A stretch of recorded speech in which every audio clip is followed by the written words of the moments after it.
Bueno, compartía el hermano Israel de orar, ¿verdad? Por sanidad, ¿no? Sanidad espiritual, y creo que sí es necesario. Platicaba con una persona o con unas personas, les decía yo que de alguna manera creo que también a veces es necesario que así como acudimos al médico, si yo no sé cuántos de aquí vamos o van al médico de menos una vez por año, aunque no esté enfermo. Sí, aunque no esté enfermo. Regularmente, ¿cuándo vamos al médico? Cuando estamos enfermos, ¿verdad? Ya cuando nos sentimos mal es cuando vamos al médico. ¿Cuántos llegamos a ir así nada más como una forma preventiva? Así para checar la salud, ver cómo está uno, ¿verdad? A veces nos sentimos bien, pero el colesterol no avisa, ¿verdad? Los triglicéridos no avisan, y cuando empezamos a sentir raro, empezamos a sentir cosas, bueno, entonces es que a lo mejor ya se elevó el colesterol, los triglicéridos, y eso es muy fácil, ¿no? Muy fácil que se suba, ¿no? Que se eleve, ¿verdad? Entonces, tenemos necesidad de estar continuamente ahí supervisando nuestra salud, y cuánto más la salud espiritual.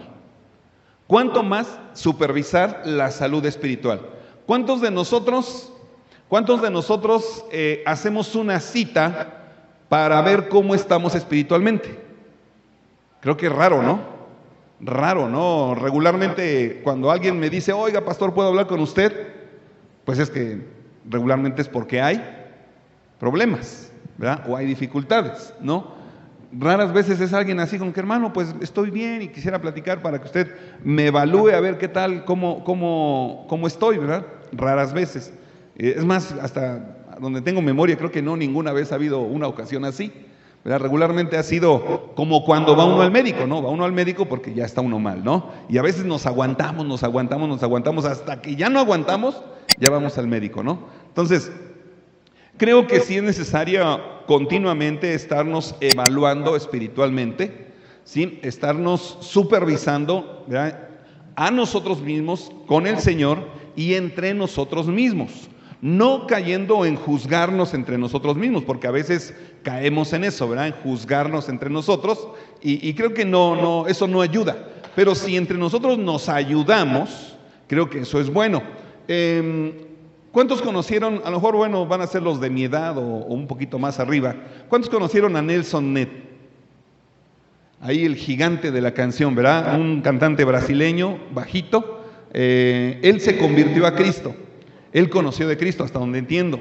Nunca tuve oportunidad de conocerlo personalmente, ¿no? Escuché y entendí que él conoció de Cristo. Y él llegó a expresar esto, que a veces un falto busca ayuda de otro falto, y pues no la recibe. Eso significa que un pecador busca ayuda de otro pecador, ¿y qué va a encontrar? Pues más pecado, ¿verdad? O sea, difícilmente podemos encontrar algo mejor en alguien, ¿sí? Porque somos pecadores, ¿sí? Pero sí, la Biblia nos pide que nos ayudemos los unos a los otros. Y cuando pensamos en ayudarnos, cuando pensamos en esto, entonces hay edificación, hay crecimiento. Cuando no pensamos en ayudarnos, nosotros mismos podemos ponernos el pie y entonces tropezar entre nosotros mismos, chocar entre nosotros mismos, ¿sí? Hoy voy a hacer un pequeño resumen de lo que hemos estado viendo. Hemos estado viendo tema de primicias durante este mes de junio. Hemos estado viendo sobre diezmo. Hemos estado viendo sobre la ofrenda. La semana pasada Tiago nos compartía sobre esto, ¿sí? Y bueno, las primicias, ahí primer fruto, eso es lo que significa. Primicias, primer fruto, es una ofrenda presentada a Dios como señal de lealtad, ¿sí? De parte del adorador. La gente, cuando Dios pedía todas estas cosas, la gente tenía que entender una cosa: dependencia de Dios, depender de Dios. ¿Quién es el que nos da la vida? Dios. ¿Quién es el que nos da la fuerza? Dios. ¿Quién es el que nos da la inteligencia? Dios. Toda buena dádiva, ¿de dónde procede? Dice la Biblia que de lo alto. ¿Sí? De lo alto, procede de Dios. Todo lo que tenemos procede de Dios. Y entonces ahora se está teniendo un curso de mayordomía, y todavía faltan varias lecciones, como 5 lecciones más. Y en este curso de mayordomía se está enseñando, estamos tal vez algunos recordando que todo le pertenece a Dios.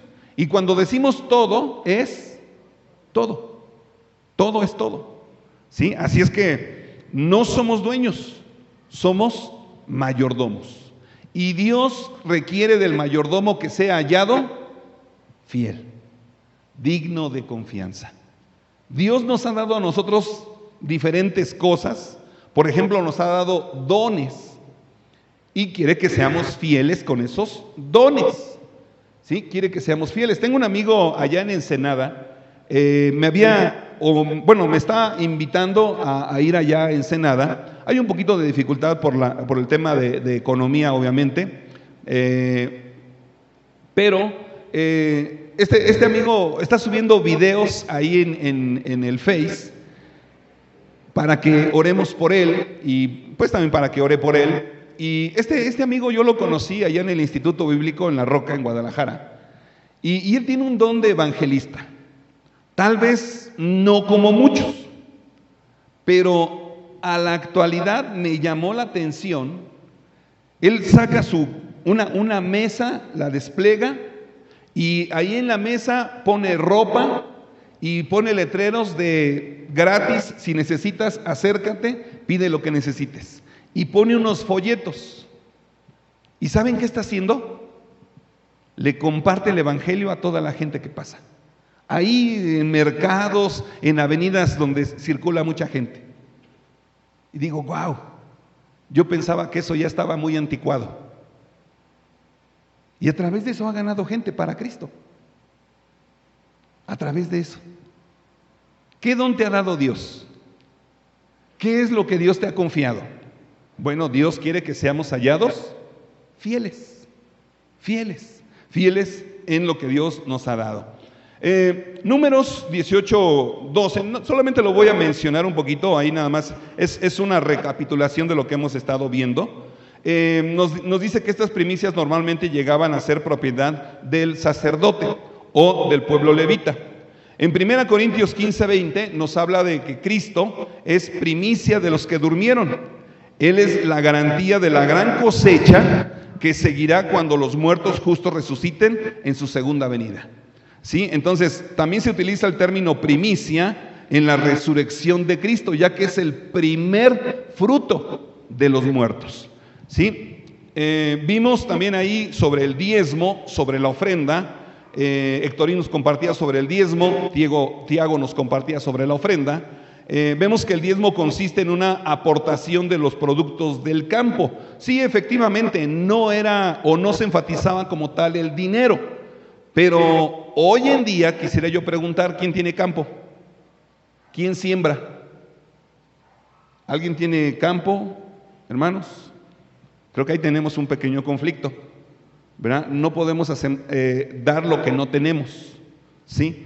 La ofrenda consiste en una aportación de nuestros bienes. Ahí en Hechos 2:45 dice que vendían hasta sus propiedades y la ponían a los pies de los apóstoles para que éstas fueran distribuidas en la necesidad de la gente. Ahí en el libro de los Hechos, principalmente el día de Pentecostés, cuando se dio este momento de la venida del Espíritu Santo, estaban ahí muchos judíos que ya no radicaban en Jerusalén. Y de estos judíos que ya no radicaban en Jerusalén, a algunos decidieron quedarse más tiempo del necesario. En unos momentos vamos a orar por Tiago, por Miriam, por su familia.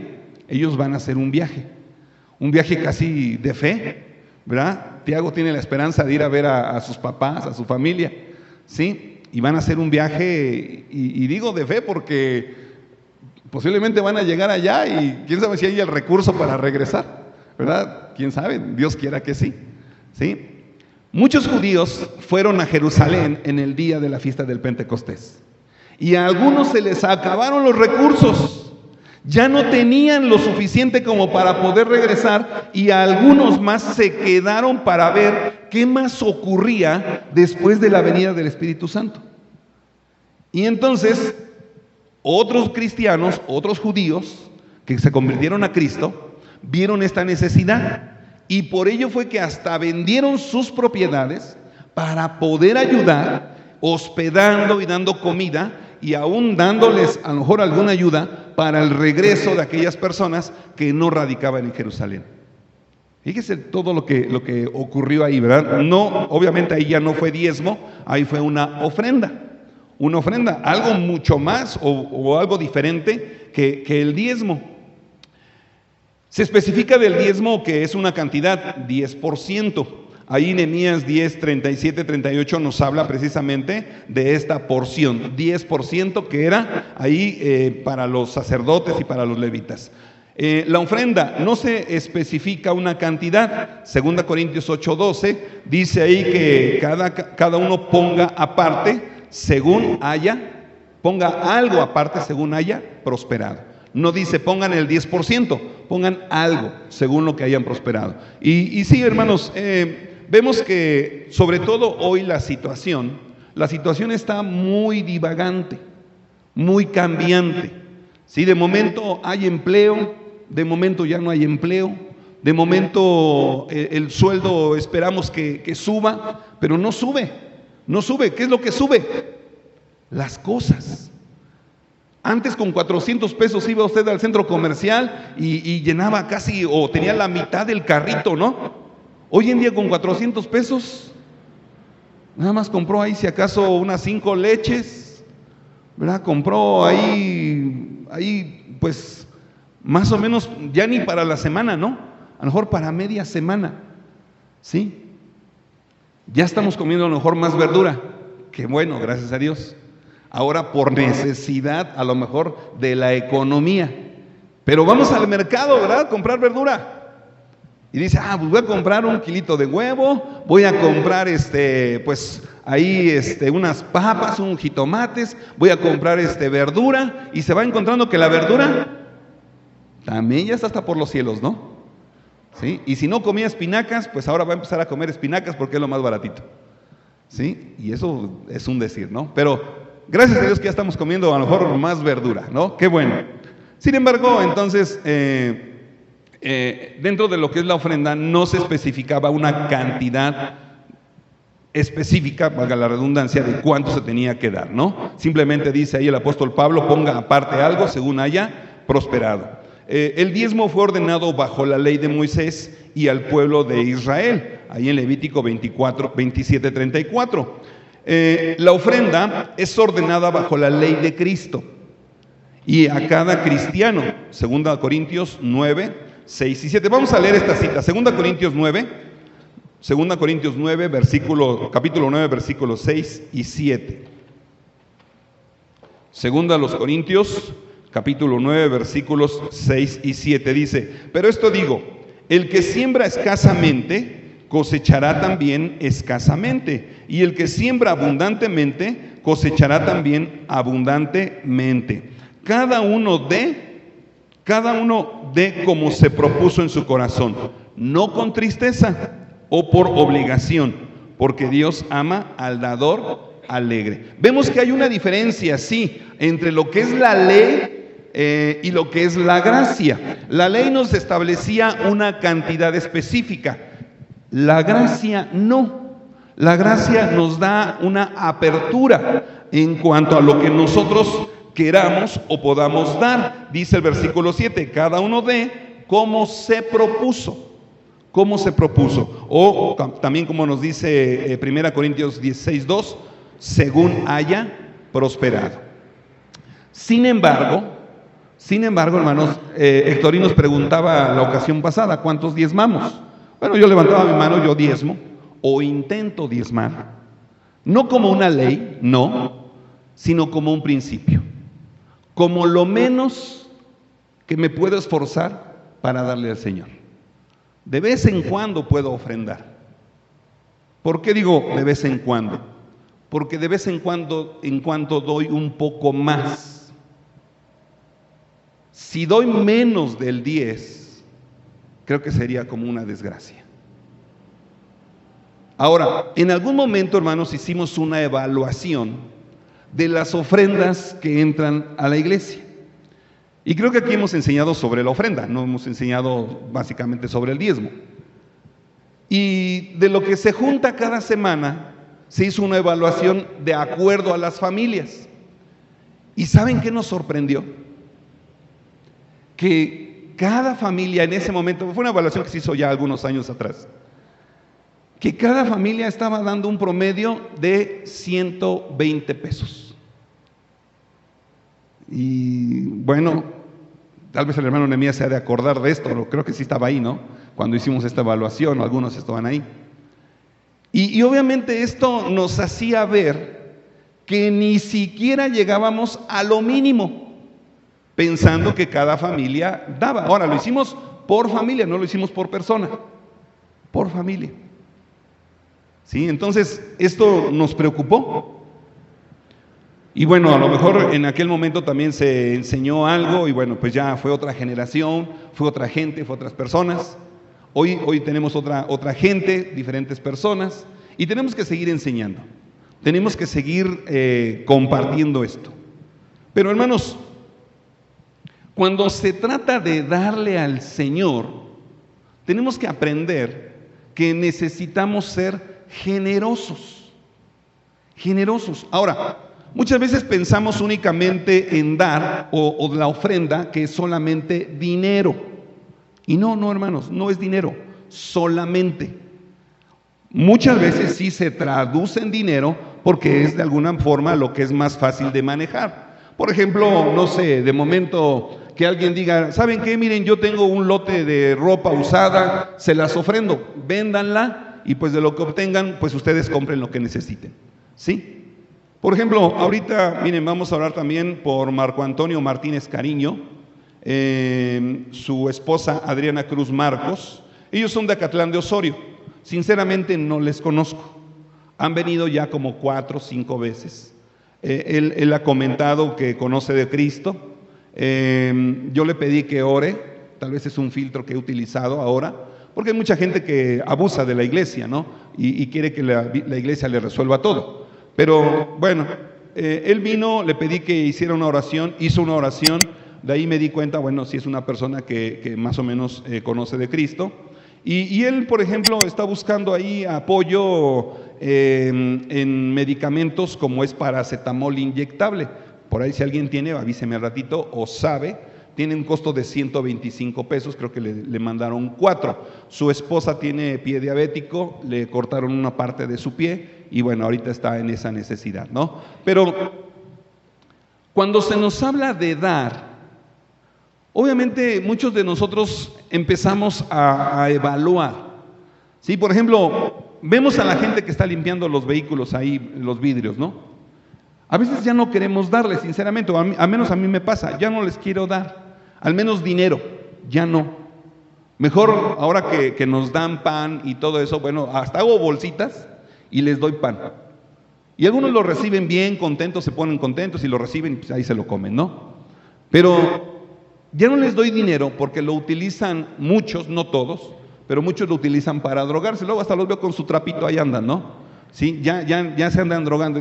A veces digo, bueno, ¿les hago un bien o les hago un mal? Ya no sé.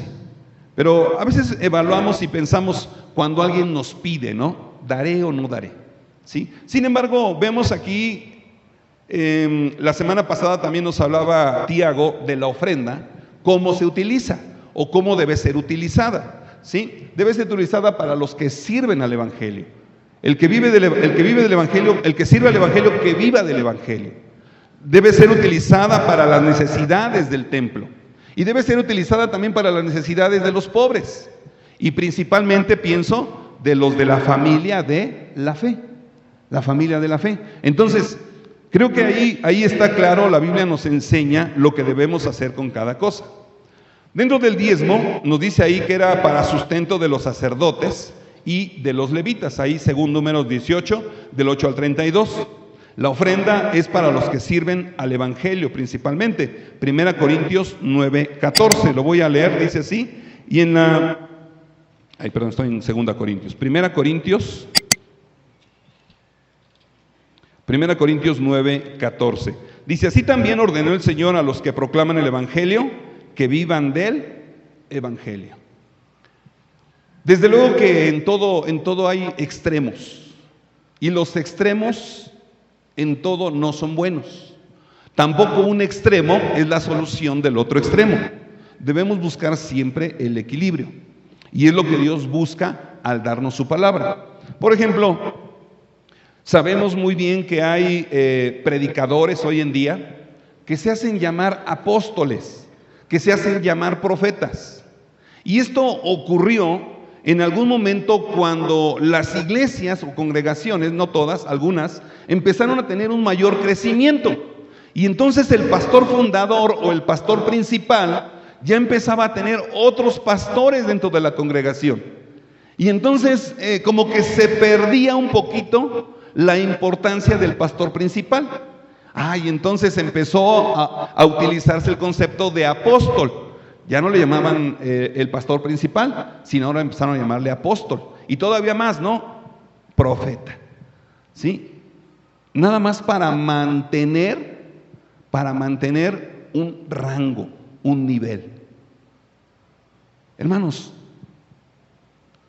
el Señor vino siendo el Rey del universo y se inclinó a lavar los pies de sus apóstoles, de los discípulos. Y a veces pensamos, ¿verdad?, que ya soy pastor, ya soy apóstol o profeta, aquellos que se ponen estos términos, y ya no pueden hacer cosas de menor rango. No, creo que ahí estamos mal. Creo que ahí hemos comprendido algunas cosas mal. Pero bueno, no es el tema. Simplemente estoy haciendo una pequeña remembranza de lo que hemos estado viendo en cuanto a las primicias, el diezmo, la ofrenda. Y creo que llega a haber un problema muchas veces en cuanto a la ley. Vean lo que dice Mateo 5, 17 al 20. Si yo diezmo, peco, o si no diezmo, peco. Si yo ofrendo, fallo, o si no ofrendo, fallo. Bueno, todo tiene que ver muchas veces con la interpretación que tenemos de la Biblia.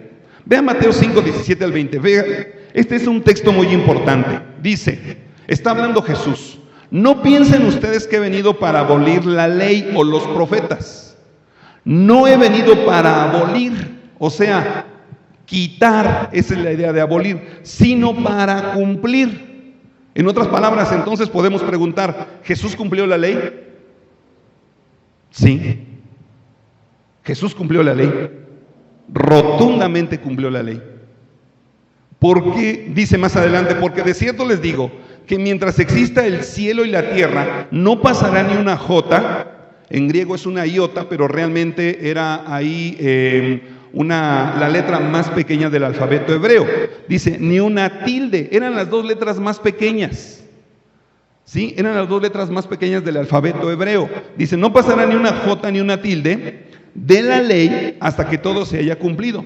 De manera que cualquiera que quebrante uno de estos mandamientos, muy pequeños, y así enseña a los demás, será considerado muy pequeño en el reino de los cielos. Pero cualquiera que los practique y los enseñe, será considerado grande en el reino de los cielos. Yo les digo que si la justicia de ustedes no es mayor que la de los escribas y los fariseos, ustedes no entrarán en el reino de los cielos. ¿Notó dónde radica el problema? Primero, Jesús dice que no vino a quebrantar ni a quitar la ley. Vino a cumplirla. Vino a cumplirla. Cuando hablamos de la ley, pensamos inmediatamente en el Antiguo Testamento. ¿Sí? Cuando hablamos de la ley. Cuando hablamos de la gracia, pensamos en el Nuevo Testamento. ¿Sí? Nosotros somos neotestamentarios porque estamos viviendo en el tiempo o en la época de el Nuevo Testamento. ¿Sí? Nos regimos en su mayoría por el Nuevo Testamento. Pero eso quiere decir que ya no debo usar el antiguo. Ya no lo puedo usar. ¿Dónde está esa enseñanza que el apóstol Pablo da en Efesios capítulo 6? Hijos, honren a sus padres, a su padre y a su madre, porque es el primer mandamiento con propósito. ¿De dónde sacó Pablo esa enseñanza? Del Antiguo Testamento. ¿Sí? Entonces, ¿qué debemos hacer entre el antiguo y el nuevo? Bueno, darnos en primer lugar darnos cuenta que por gracia somos salvos. Por gracia somos salvos. La ley, ¿qué hace entonces con nosotros? ¿O para qué fue dada la ley? La ley tenía un propósito. Bueno, puse ahí un versículo como antecedente. 1 Corintios 10:23. Dice, todo me es lícito, pero no todo conviene. Todo me es lícito, pero no todo edifica. ¿Sí? Entonces, yo debo pensar en las cosas que me edifican, en las cosas que me van a ayudar a crecer espiritualmente. ¿Sí? Y creo que ese debe ser el equilibrio en nuestra vida. ¿Qué es lo que me va a ayudar a crecer? ¿Qué es lo que me va a ayudar a que mi vida espiritual esté fortalecida? Por ejemplo, si yo les digo, hermanos, lean la Biblia, estudien la Biblia, ¿eso nos ayudará a crecer? Claro que sí, sí, definitivamente. Pero si no la leemos, pues no vamos a avanzar, no vamos a crecer. Miren lo que dice Romanos 7:7. Vamos allá, Romanos 7:7. Vamos a encontrar ahí que la ley tenía un propósito.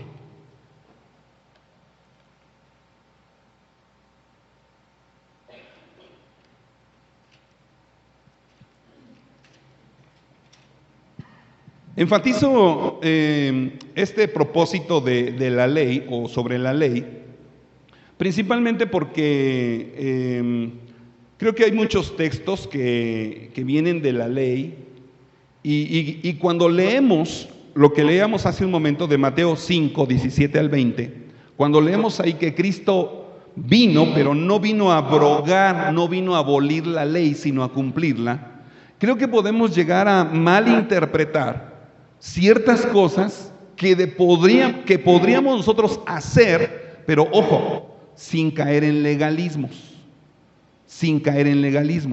Por eso Jesús dijo ahí, vuelvo a leer Mateo 5:17 al 20, antes de leer Romanos 7:7. Dice ahí, de manera que cualquiera que quebrante uno de estos mandamientos muy pequeños y así enseña a los demás, será considerado muy pequeño en el reino de los cielos. Pero cualquiera que los... ¿Qué? ¿Cómo dice ahí? Cualquiera que los... no está el texto, ¿verdad? Cualquiera que los practique. Cualquiera que los practique. Será considerado, dice, que los practique y los enseñe, será considerado grande en el reino de los cielos. Podríamos aspirar no a cumplir como una ley, pero sí a guiarnos por lo que está en la ley. ¿Podríamos? Creo que sí, porque el Nuevo Testamento es complemento del Antiguo. Es complemento del Antiguo. Vean lo que dice Romanos 7:7. Ahora sí lo leemos. Dice ahí, ¿qué diremos entonces? ¿La ley es pecado? De ninguna manera.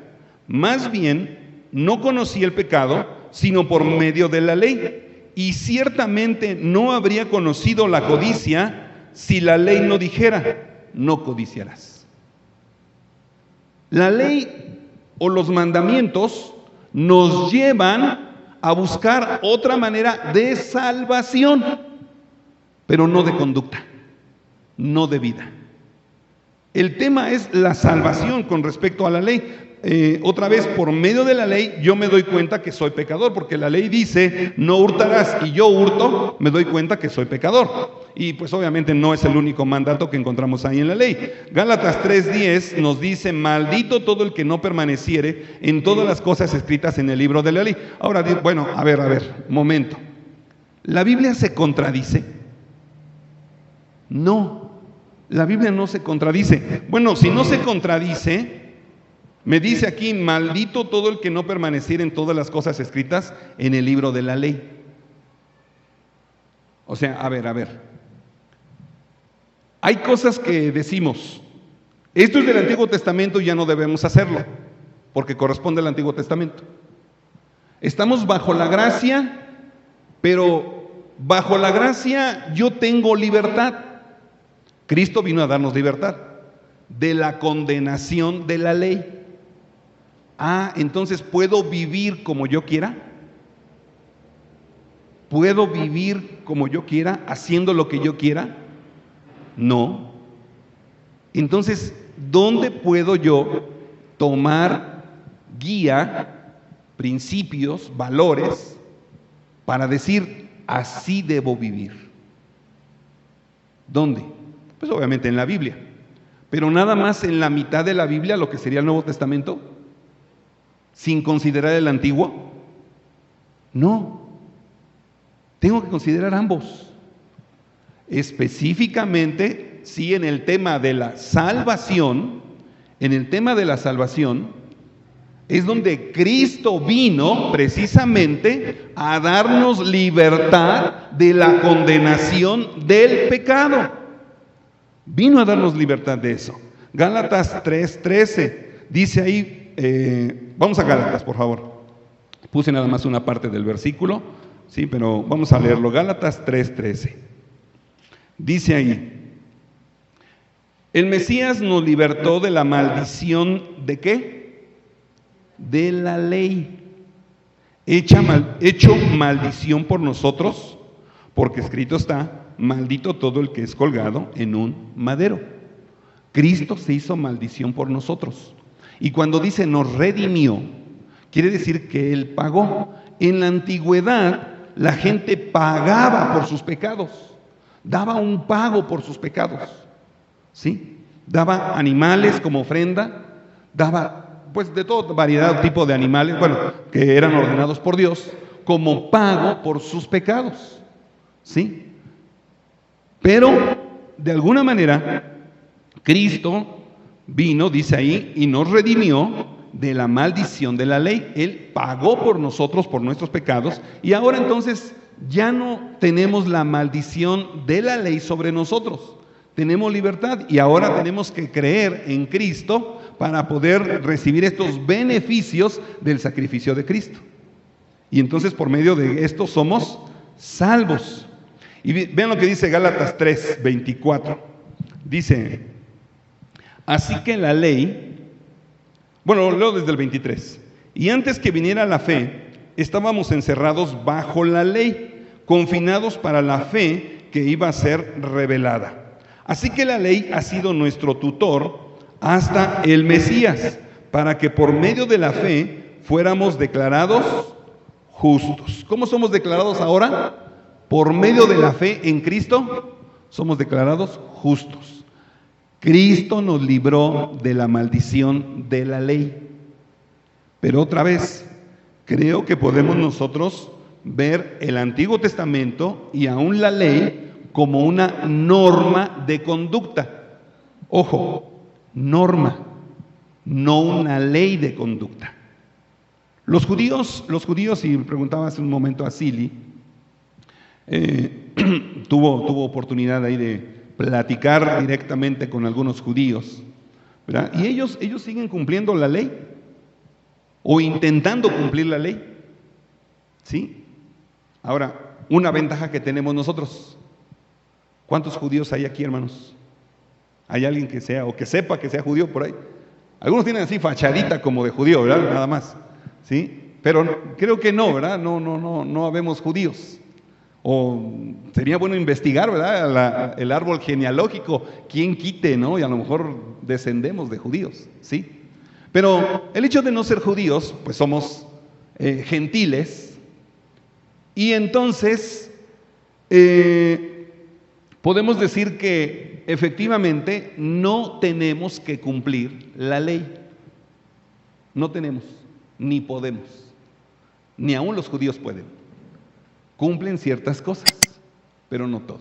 Por eso Jesús dijo ahí en Mateo 5:17, que dice, si vuestra justicia no fuera mayor, dice, si no fuera mayor, Dice ahí, de manera que cualquiera que quebrante uno de estos mandamientos muy pequeños y así enseña a los demás será considerado muy pequeño en el reino de los cielos. Pero cualquiera que los practique y los enseñe será considerado grande en el reino de los cielos.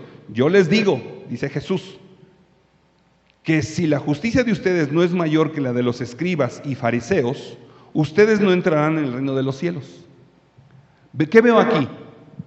Veo una tremenda responsabilidad que tenemos como los líderes, como predicadores, como personas que nos paramos al frente a exponer la palabra.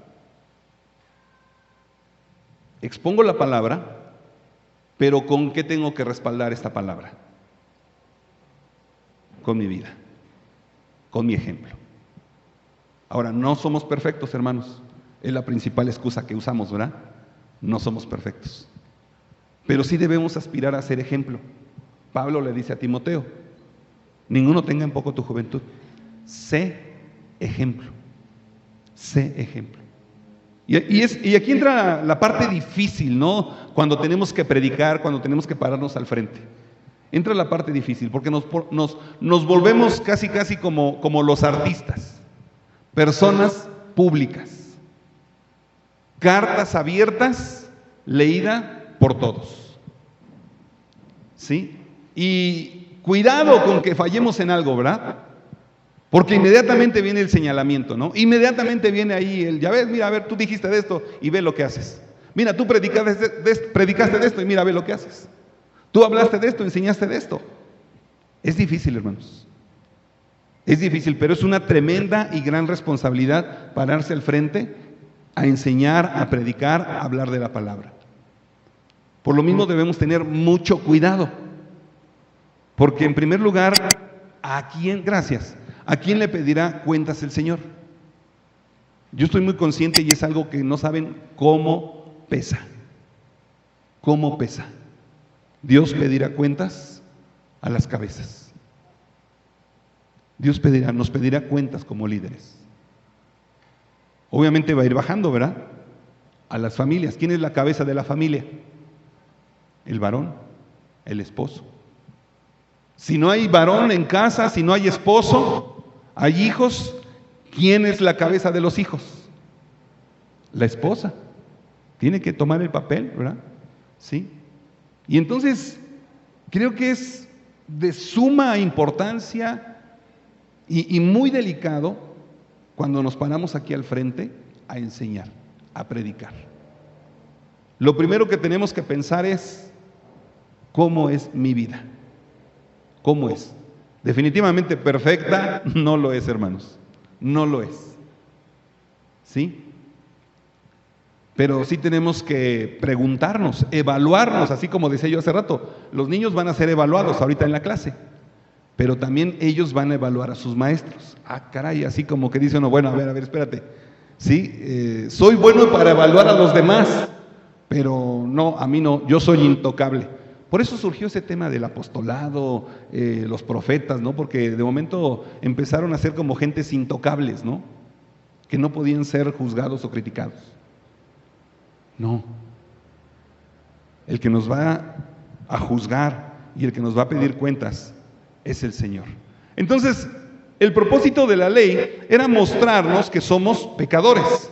Era mostrarnos que no había o no hay otra forma para salvarnos por medio de la ley, que la única forma de salvarnos no es por la ley, sino por medio del sacrificio de Cristo. Cristo nos redimió de la maldición de la ley. Había una maldición. El no cumplir la ley nos hacía malditos o dignos de la condenación eterna. Pero Cristo vino para redimirnos. ¿Qué más hace la ley? Bueno, son 7 cosas, solamente las voy a ir mencionando, ahí van apareciendo los versículos, ahí están, por favor, quiere anotarlos, anótelos. Revelar el carácter sagrado de Dios. Dios es santo, santo, santo. Algo que pretende hacer el anticristo es entronar a un hombre. 666.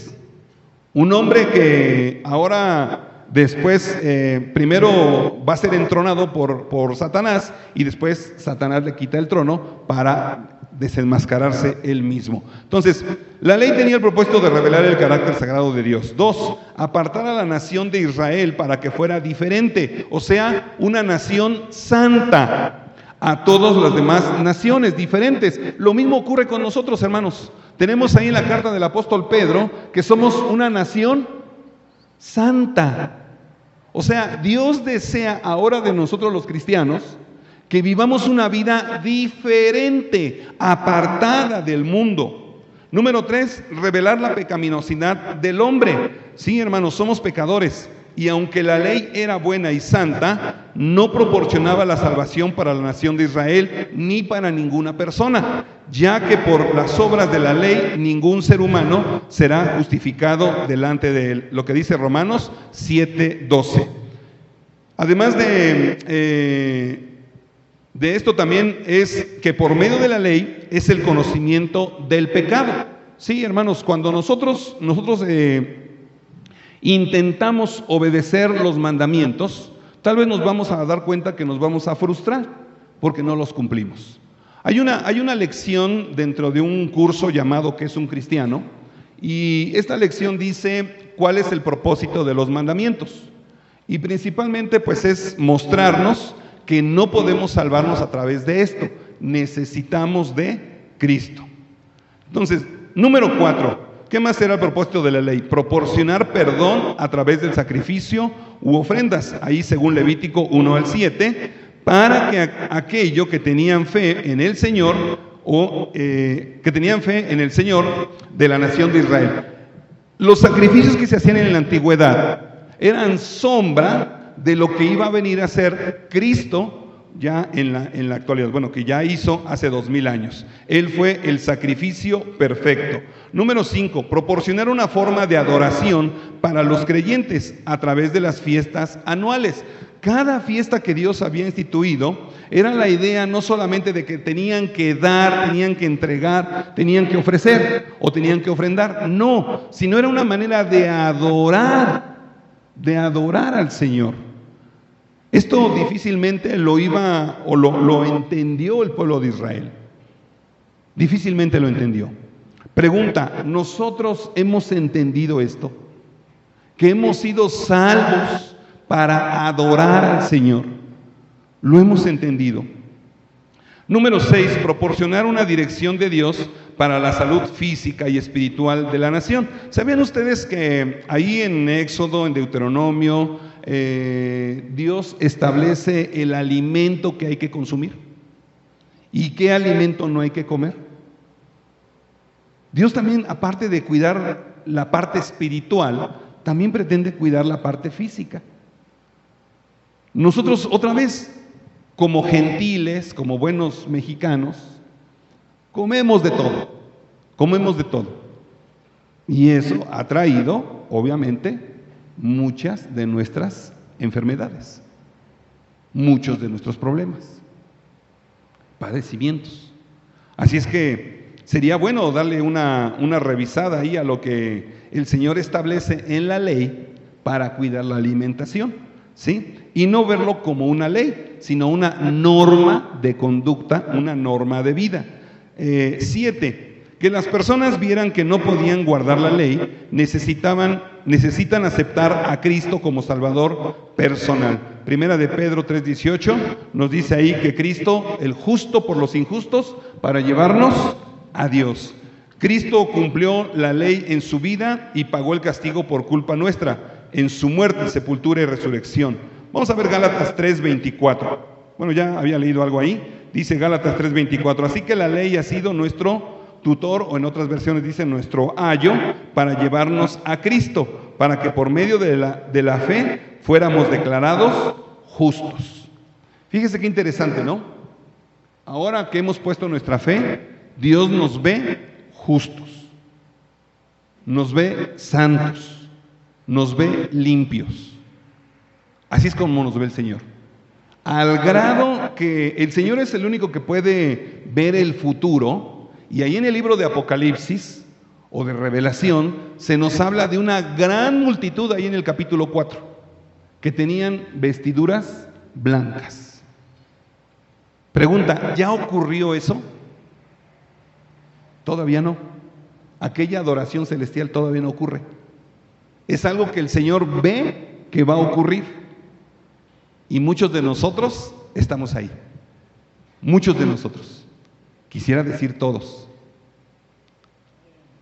Y si todos los que estamos aquí estamos seguros, hermanos, amén, gloria a Dios, ¿no? Sí, pero Dios es el único que puede ver el futuro y Él nos ve santos y sin mancha.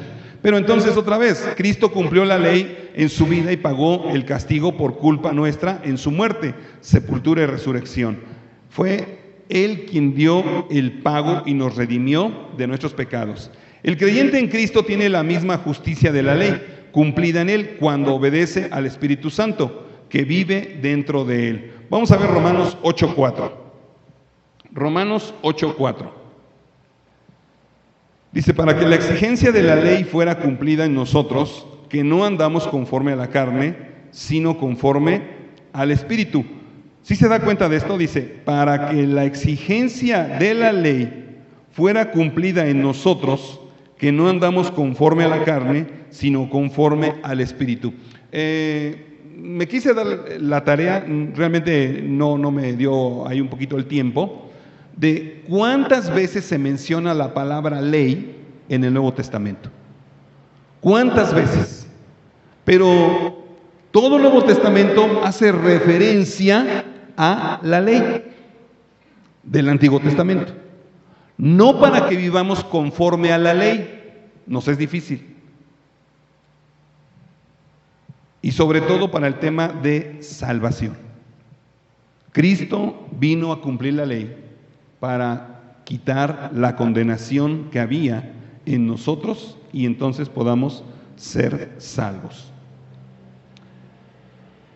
Hemos escuchado sobre primicias y bueno, hay iglesias que practican las primicias cada inicio de año, llevan algo, principalmente despensa, ¿sí?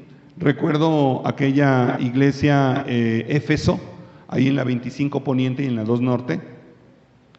Yo no asistí ahí, mi abuelita era la que llegaba a ir, ya como una persona viuda, y aquella iglesia acostumbraba las primicias, o lo hacían algo así. Había hermanos que tenían terrenos, cultivaban, sembraban, y llevaban sobre todo maíz, y los hermanos lo guardaban.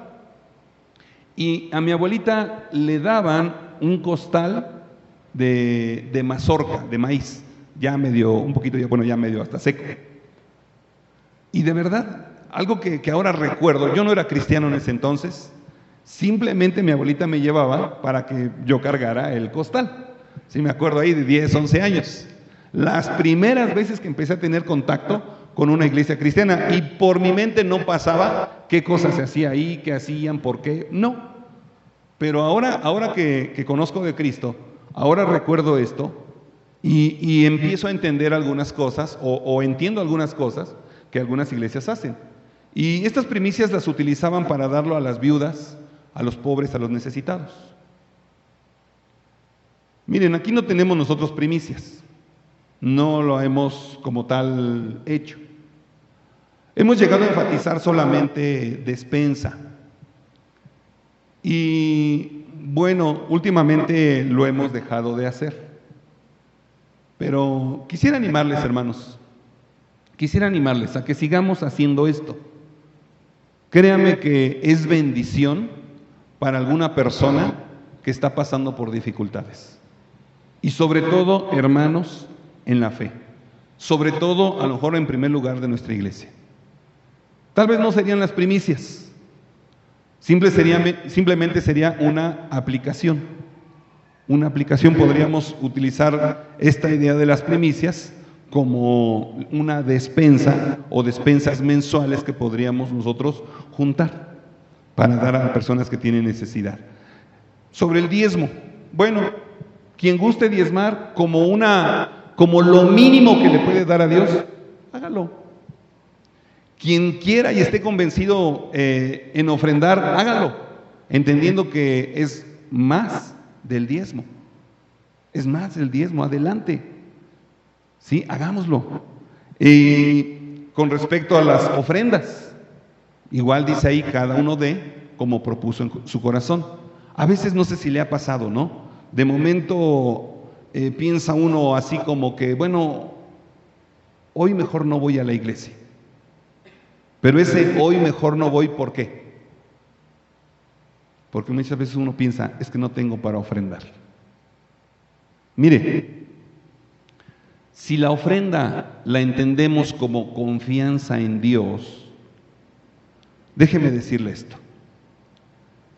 Cuando estuve en Guadalajara, la iglesia de donde salí para ir a estudiar al instituto, me pasó al frente, oraron por mí.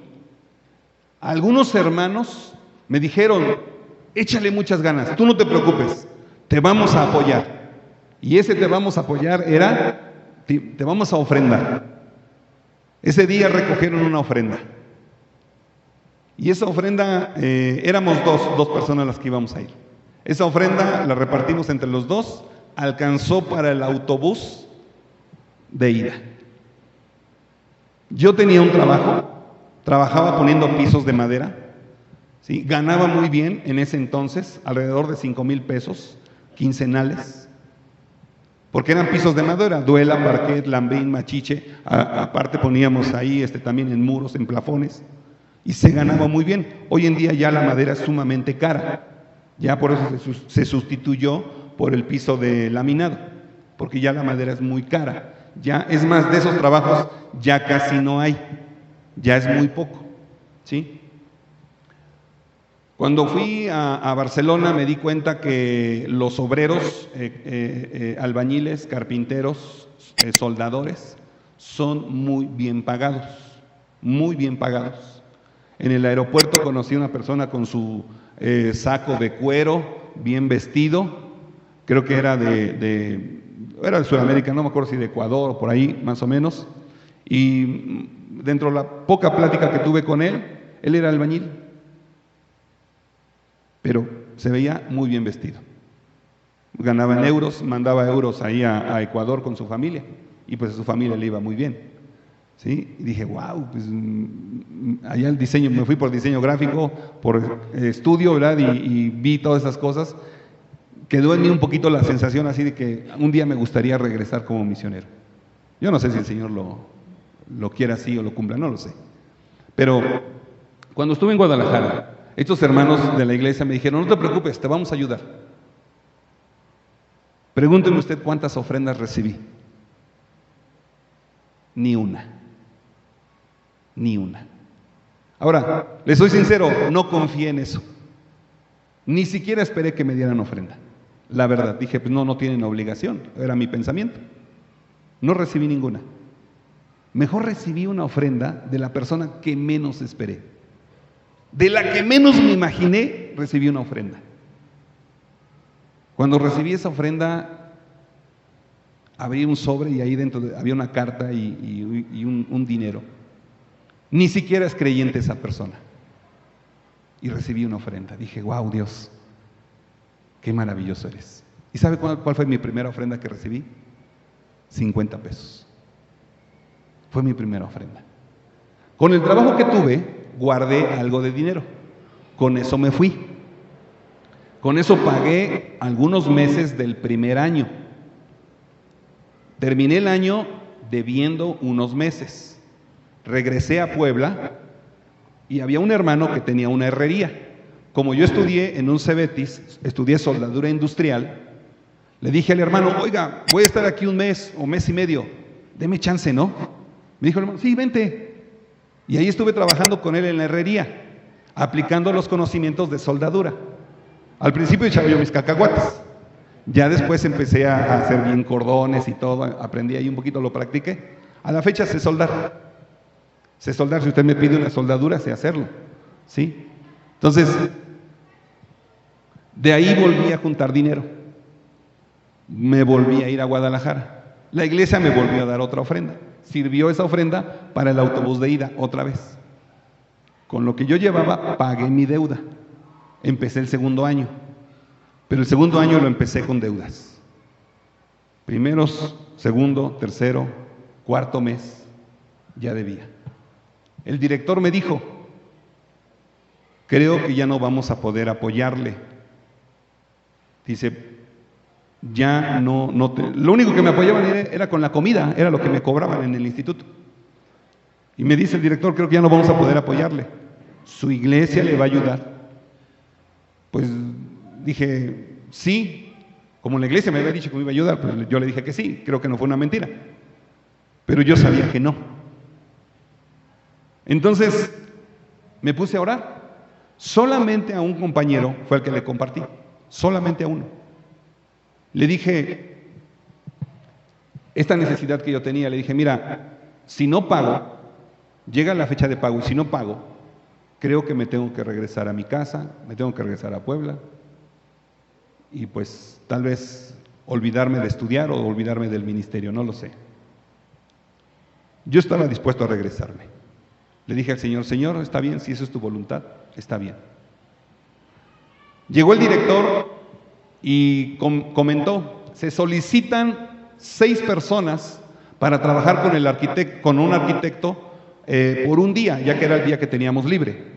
Lunes, de 8 de la mañana o desde que amanecía hasta 4 de la tarde. A las 5 de la tarde teníamos que estar en el instituto.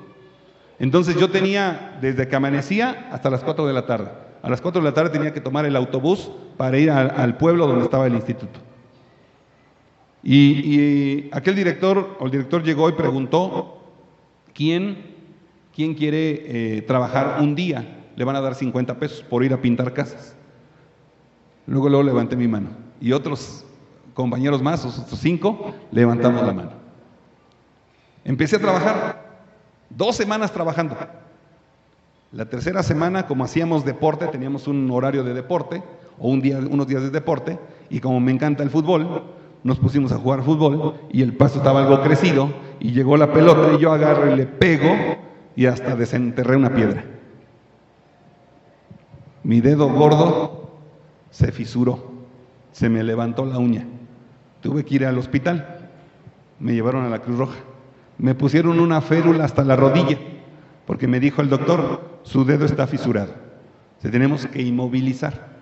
Y no me preocupó eso, me preocupó cómo voy a ir a trabajar para pagar mi deuda. Dije, Dios, creo que tú me quieres en Puebla. Me voy a regresar, Señor, está bien Dios, lo entiendo. Ya estaba yo dispuesto a regresar, aunque no había ni para el pasaje, pero estaba yo dispuesto a regresar. Me mandan mi dinero de los días que trabajé. Dije, pues voy a dar esto, le voy a decir al director, aunque sea esto lo que pude juntar, y le voy a decir que tengo toda la intención de pagar, pero pues en este momento no tengo el recurso. Llega otro compañero y me dice, mira, te mandan esto, me enseña un sobre, y había una cartita, ¿no? Ahí, oramos por ti y supimos que te lastimaste, estamos orando. Dije, gracias, pues sí, me animó en parte, ¿verdad? Dije, gracias, ¿no? Pero yo seguía con mi problema. Y después me entrega otro sobre. Y ese sobre tenía la cantidad exacta de lo que yo debía. Le pregunté a este amigo, ¿quién lo mandó? Dice, no, pues también me lo dieron, me dijeron que no lo sabían. Dije, Dios, gracias. Tú nos das medida justa, apretada y remecida. ¿Y yo qué te doy, Señor? ¿Yo qué te doy? Muchas veces te doy lo que me sobra. ¿Se da cuenta que entonces el dar, sea primicia, sea diezmo, sea ofrenda, no tiene que ver con la cantidad de lo que damos? Tiene que ver con la actitud y el corazón de cómo lo damos. La iglesia allá que me adoptó, que fue la iglesia donde asistía mi esposa, fue ahí donde la conocí. Dios ya tenía todo el plan, ¿verdad? Todo bien ahí. Ahí me llevó a esa iglesia, ¿no? Ahí conocí a mi esposa. Esa iglesia me empezó a dar semanalmente 50 pesos. ¿Y sabe lo que hice? Aparte 5. Y dije, ¿qué son 5 pesos? ¿Qué son 5 pesos para el Señor? Bueno, para el Señor tal vez no era mucho, para mí sí. Empecé a dar esos 5 pesos. Y sabe, le soy sincero, no me faltó para mis camiones, no me faltó para mi transporte. Y todavía había un hermano que llegaba y casi siempre se sentaba hasta atrás, Un hermano que cuando lo saludé, le dije, oiga, quisiera yo visitarlo. ¿A usted lo visita? No, casi no. Bueno, ¿qué le parece si lo visito y a ver si pues, comemos algo, desayunamos algo? Sí, hermano. Cuando fui a su casa, una casa de cartón de metro cuadrado de 2 metros por 1 metro. Una casa de cartón. Vivía en una área que era de pepenadores. Ahí vivía este hermano.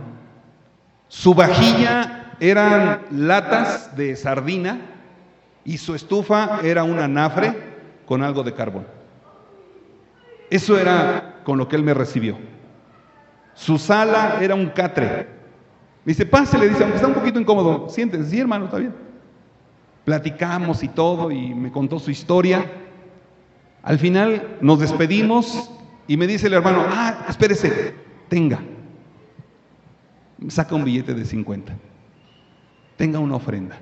Dije, no, hermano, ¿cómo? No, yo necesito darle una ofrenda a usted. Dice, no, hermano, no. Dice, recíbala, porque desde cuando yo aparté en mi corazón dar esto para el Señor y para la persona que me visitara. ¿Se da cuenta? ¿Se da cuenta cómo es Dios? No es tanto a ver si cumplo con esto, cumplo con aquello, cumplo con lo otro, sino es con qué corazón lo doy, con qué actitud lo doy, con qué motivación lo doy. ¿Cómo le damos al Señor? Y no solo dinero u ofrenda, las ofrendas. Nosotros mismos, ¿cómo nos damos al Señor? ¿Sí nos damos? Muchas veces ponemos pretextos para hacer las cosas. Pero el Señor quiere que nosotros nos demos a Él. Termino con esto. Dice primer libro de Samuel 2:30. Por tanto, Jehová, el Dios de Israel, dice: Yo había dicho que tu casa y la casa de tu padre andarían delante de mí perpetuamente. Mas ahora dice Jehová: nunca yo tal haga, porque yo honraré a los que me honran, y los que me desprecian serán tenidos en poco. Yo honraré a los que me honran. Honremos al Señor. Dice Proverbios 3, 9 y 10: honra a Jehová con tus bienes, con las primicias de tus frutos. Honremos al Señor. Honrémoslos, hermanos. Y eso es una actitud del corazón.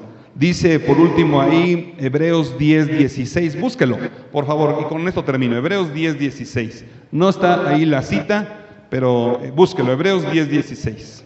Hebreos 10:16, ¿qué dice?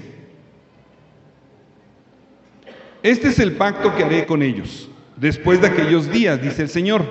Pondré, dice, mis leyes en sus corazones y en sus mentes las escribiré. Añade, y ya nunca más me acordaré de sus pecados y de sus iniquidades. Porque donde hay remisión de estas cosas, no hay más ofrenda por el pecado. Pero ¿qué es lo que va a poner el Señor en nuestra mente y en nuestro corazón? Sus leyes. Sus leyes. A veces como que le tenemos miedo a esta palabra, ¿verdad? Ley. Pero estas son las normas de conducta y de vida que el Señor nos ha dejado, nos ha dado. Cuando nosotros queremos vivir por la ley, podemos tornarnos en legalistas. Cuidado con eso. Estamos bajo la gracia, pero la gracia no quiere decir que soy libre de hacer lo que quiera. La gracia más bien es hacer lo que debo, ¿sí? No lo que quiera, sino lo que debo, ¿sí? Vamos a orar y pues les animo, hermanos, a que pensemos en esto. Dios honra a quien le honra. Queremos honrar al Señor no solamente con ofrendas, con nuestra misma vida. Honrémosle. Bendito Dios, en el nombre de Jesucristo te damos muchas gracias, Padre Celestial, por este tiempo, Gracias porque sabemos, Señor, que tu palabra, Señor, hace lo que tú deseas y no regresa vacía. Bendito Dios, cumple tu propósito en nosotros. Como iglesia hay tantas cosas, tantas necesidades, tantas áreas que hay que satisfacer y que cubrir, que unos cuantos no nos damos abasto. Bendito Dios, levanta más siervos, levanta más gente, Señor, que en primer lugar ponga su corazón en la brecha para servirte a ti, para dar su vida como una ofrenda, para entregar sus vidas, Señor. Ayúdanos, sabemos que necesitamos en nuestra vida una transformación, así como decía nuestro hermano Israel, orar por sanidad espiritual. Señor, sana nuestro espíritu, sana nuestro corazón, sana nuestra vida. Que podamos, Señor, sobre todo, transmitir a la gente cómo sería Jesús. ¿Cómo sería Jesús? ¿Cómo enfrentaría las diferentes situaciones de la vida? Con algunas personas fue duro, sí, pero sobre todo con aquellas personas que a sí mismos se justificaban. Pero con aquellos que reconocían su condición. Gracias, Señor, porque fuiste muy misericordioso y muy amoroso. Gracias, bendito Dios. Ayuda a esta iglesia, Señor. Ayúdanos a hacer tu voluntad.